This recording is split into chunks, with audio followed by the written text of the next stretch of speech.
Il était annoncé lors de l'IFA en septembre dernier. Il est là, le nouveau Sony Xperia XZ. Alors c'est le nouveau flagship de la marque japonaise. À 700 €, il n'est pas donné. Par contre, il a une nouvelle arme en photo, c'est son fameux autofocus laser.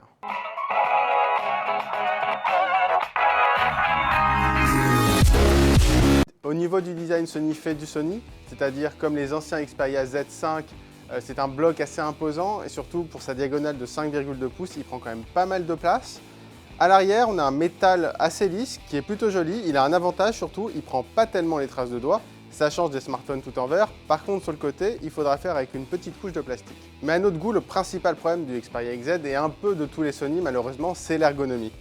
À droite, on a un bouton d'alimentation, comme sur les précédents modèles. Et il y a toujours ce capteur d'empreinte digitale. C'est très bien pour les droitiers parce qu'on peut déverrouiller son smartphone avec le pouce. Par contre, pour les gauchers, c'est un petit peu plus compliqué. On le déverrouille avec l'index.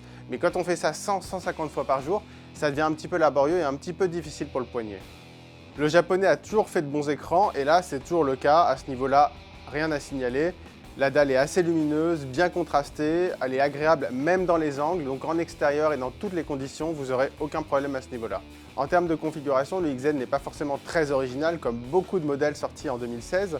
Il a un Snapdragon 820, 3 Go de RAM et 32 Go de stockage, et on peut étendre ce stockage grâce à une carte microSD. Dans le jeu, il est très performant, on s'est beaucoup amusé avec. Sur des jeux assez gourmands comme Riptide GP, il n'y avait aucun souci, même en poussant les détails graphiques au maximum. Par contre, au quotidien, la fluidité n'est pas parfaite.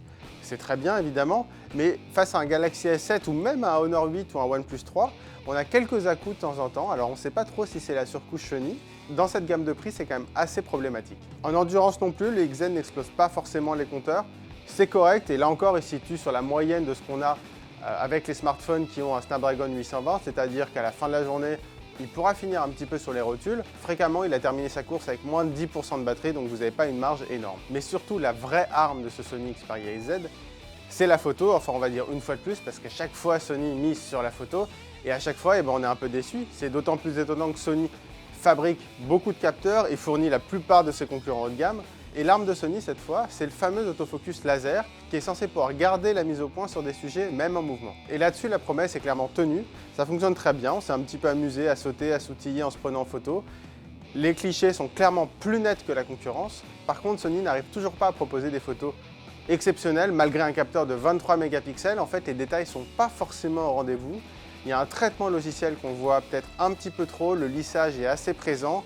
Et paradoxalement, alors que Sony fabrique ses capteurs, il n'arrive toujours pas à imposer ses modèles parmi les meilleurs photophones. Finalement, on est un petit peu mitigé après avoir testé ce Xperia XZ. C'est un bon smartphone, il est joli, il est bien fini malgré une ergonomie un petit peu discutable. Ses performances sont correctes, mais le problème, c'est la concurrence et qui coûte 700 € et qu'à 700 €, on a beaucoup mieux. Par exemple, le Galaxy S7 qu'on peut même trouver pour 100 € de moins aujourd'hui et on peut même penser au Honor 8 pour un écran de la même taille qui coûte 300 € de moins. Finalement, l'expérience globale que propose Sony en photo n'est pas forcément plus convaincante que les autres et on a un petit peu de peine à vous recommander ce Sony Xperia XZ.